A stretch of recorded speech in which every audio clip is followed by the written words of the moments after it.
अहम खबर भी आई यूपी के कानपुर से, जहां कोरोना के डर से ट्रेन में अफरा तफरी मच गई। मुसाफिरों ने मोहम्मद रियाज नामी एक शख्स को टॉयलेट में बंद कर दिया। कोरोना वायरस से मुतासिर होने के शक में मोहम्मद रियाज को महरूस कर दिया गया। मोहम्मद रियाज दुबई से मुल्क वापस लौटे हैं और दिल्ली से ये महबूदी एक्सप्रेस के जरिए रवाना हुए थे। स्टेशन पर फोन करके डॉक्टर्स को बुलाया गया। डॉक्टर्स ने इनकी तिब्बी जांच की, ताहम इनमें कोरोना की अलामत नहीं पाई गई। बताया जाता है कि ट्रेन में महज छींक आने की वजह से दीगर मुसाफरीन ने मोहम्मद रियाज को टॉयलेट पे बंद कर दिया था। कानपुर तक आ रहे थे। इनका A2 कोच में बर्थ नंबर 6 पे रिजर्वेशन था कानपुर तक का।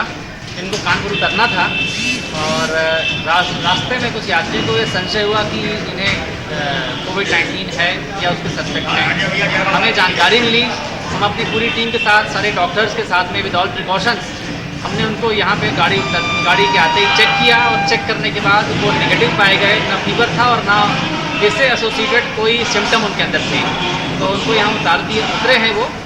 और बाकी ना उन्हें क्योंकि वो नेगेटिव है तो बाकी कोई आगे कार्रवाई करेंगे।